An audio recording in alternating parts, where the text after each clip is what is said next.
बार बार जो है इंक्वायरी बैठा के परेशान एक तरह से किया जा रहा है। मुझे ये लगता है कि योगी जी का बस चलेगा तो 2022 तक मैं योगी जी की आंख में डाक डाल के बोल सकता हूँ कि मैं डरता नहीं हूँ। ये कहते हैं कि हम चुप रहेंगे तो चुप तो नहीं रहेंगे।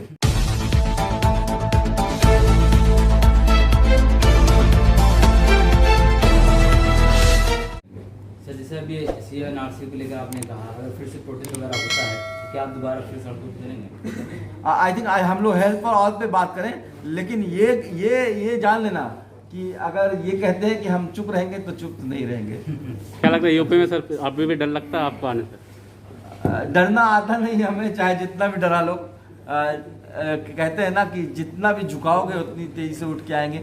मैं योगी जी की आंख में डाक डाल के बोल सकता हूँ कि मैं डरता नहीं हूँ। ठीक है, डरना होता तो आपको याद होगा कि मैं जेल के बाहर मेरे घर वाले मुझे जो है बैठा रहे थे, लेकिन मैं भी फिर भी डरने की कोई बात नहीं है। डरना होता है तो शायद जो है मैं उसी वक्त BID के बाद 9 महीने जब जेल में रखा था तभी डर गया होता।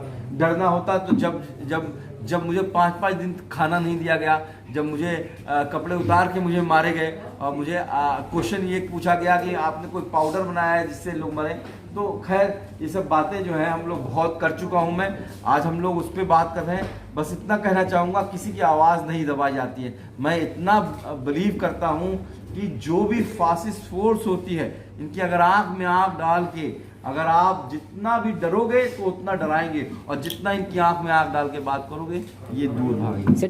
9 बार जो है अलग अलग जांच इंक्वायरी, जिसमें जिला मजिस्ट्रेट गोरखपुर उत्तर प्रदेश, आयुक्त यानी कि कमिश्नर गोरखपुर जोन उत्तर प्रदेश, महानिदेशक चिकित्सा शिक्षा उत्तर प्रदेश, SGPGI लखनऊ की टीम, आपकी दिल्ली की वर्धमान मेडिकल कॉलेज की टीम, सेंट्रल गवर्नमेंट की टीम, मुख्य सचिव मुख्यमंत्री उत्तर प्रदेश की टीम, उच्च न्यायालय की टीम और भारतीय राष्ट्रीय महिला आयोग की टीम, ये 9 टीमों ने अपनी अपनी जांच रिपोर्ट समय समय पे मुझे मेडिकल निग्लिजेंस यानी कि और भ्रष्टाचार के मुद्दे पे मुझे क्लीन चिट दे दिए। इसके बावजूद मेरा निलंबन वापस नहीं हो रहा है। इसका कारण क्या है नहीं बता सकता, लेकिन इतना जरूर कहूँगा कि बाकी जो डॉक्टर्स थे, चाहे वो प्रिंसिपल साहब हो, चाहे जो ऑफिस के इंचार्ज थे सतीश कुमार, सबकी बहाली हो चुकी है। और उनका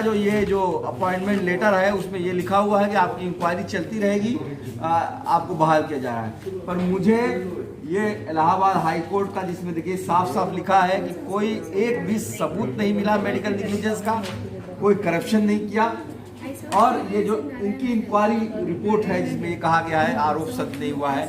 इसके बावजूद मुझे बार बार जो है इंक्वायरी बैठा के परेशान एक तरह से किया जा रहा है। मुझे ये लगता है कि योगी जी का बस चलेगा तो 2022 तक जो है वो नहीं करेंगे। तो इसीलिए मेरे जो इलाहाबाद के कोर्ट के लॉयर्स थे, उन्होंने कहा था कि आप NSA के बाद जब से आए हो तो आप कम से कम 3 नोटिस उनको और भेज दीजिए। तो मैंने 18 सितंबर, 13 अक्टूबर और 7 नवंबर को लास्ट नोटिस भेज दिया है। 3 नोटिस पूरी हो गई है। मैं 1 महीना वेट करूंगा, नहीं तो उसके बाद कोर्ट मूव कर जाऊंगा अपनी बहाली के लिए। जैसे इलाहाबाद हाई कोर्ट ने आपका UAPA हटाया, तो उस दौरान एलिगेशन हटाने के बाद ये नहीं किया कि निलंबन जो है वो कब तक हटाया जाए या क्या इस पर काम किया जाए? नहीं, आपको कोर्ट की कार्रवाई बता दूं। आप जो प्रेयर मांगते हो कोर्ट जो है उसी पे ऑर्डर लेता है। उसके आपको अगर अपना निलंबन का हटाना है तो आपको फिर से एक रिट फाइल करनी होगी।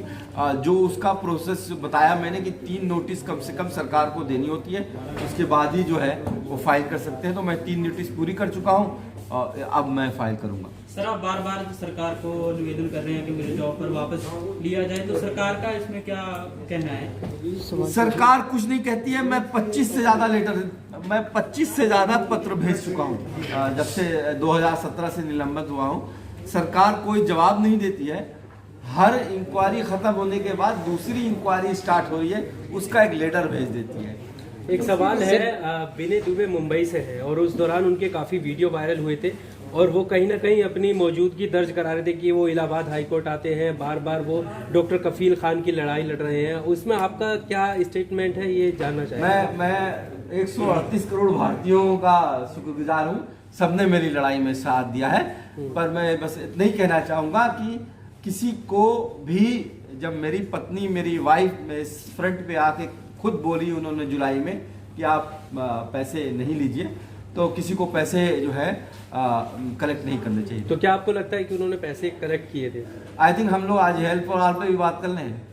ठीक है। नहीं सर, वो आप पर गंभीर आरोप लगा रहे हैं आजकल वीडियो। गंभीर आरोप बहुत लोग लगाते हैं। देखिए आप ये बता दीजिए, गंभीर आरोप लोगों ने लगाया कि मैं बिहार में चुनाव पे भी जाऊंगा और जो है नीतीश कुमार खिलाफ के बोलूंगा, मैं जो हूँ बीजेपी के खिलाफ भी बोलूंगा। मैं बिहार के चुनाव में गया ही नहीं, मैं जो बैठा इस पे काम करता रहा। तो आप जानते नहीं विनय दुबे कौन है? मैं जो हूँ एकदम जो है इस पे काम कर रहा हूँ और इस पे ही काम करूंगा। अच्छा ठीक है। प्रियंका गांधी जी आपसे मिलने गई थी उस दौरान, उसके बाद भी काफी चर्चाएं सामने आई थी। कहीं नहीं थी, वो मुझसे फोन पे बात की थी।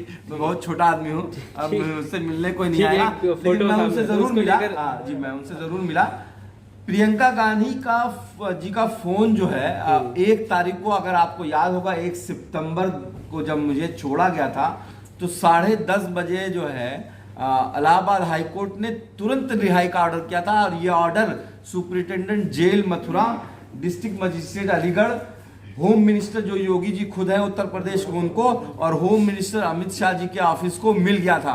लेकिन फिर भी मुझे 12 घंटे तक मुझे छोड़ा नहीं गया और मुझे कोशिश की गई किसी ना किसी में केस में फंसाने की। तो मेरे घर वाले परेशान थे। 11:30 बजे के करीब प्रियंका गांधी का मेरी वाइफ के पास फोन आया था। उसमें उन्होंने कॉन्ग्रेचुलेशन के लिए फोन किया था। मेरी वाइफ ने अप्रेंशन बताया कि मथुरा से गोरखपुर जो है 700 किलोमीटर दूर है, और चूंकि उत्तर प्रदेश के नीति है ठोक दो की नीति, तो कहीं मेरे हस्बैंड को भी रास्ते में कहीं ठोक ना दिया जाए। तो उन्होंने कहा कि मथुरा से राजस्थान जो है भरतपुर बॉर्डर है, पास में है, अगर आप भरतपुर पहुंच जाओगे तो कांग्रेस की गवर्नमेंट है, हम साथ दे देंगे, हम सिक्योरिटी दे देंगे। तो हम लोगों ने वहां से वहां चले आए। उनका मैं शुक्रिया करने दिल्ली आया था। प्रियंका गांधी जी खुद नहीं आई थी। सर जिस सरकार है जो वो लोगों के जो मौलिक अधिकारों का वो दबाने की कोशिश कर रही है, कि जैसे आप आवाज नहीं उठा सकते, आप ही कह रहे हैं कि आप कंप्लेन करेंगे तो आप पर 188 धारा लगा दी जाएगी। सरकार हर किसी को, जो भी सरकार की नीतियों के खिलाफ होता है, उनको दबाने की कोशिश करती है। और पिछले 6 सालों में ये चीज़ें बहुत बढ़ गई हैं। जिस तरह से दमन किया जा रहा है, अभी भी बहुत से बच्चे जो है CNRC में, जामिया के, JNU के, और बंद हैं, अंदर बंद हैं। मैंने यूनाइटेड नेशन को भी इसके लिए लेटर लिखा था, यूरोपियन यूनियन को भी लिखा था।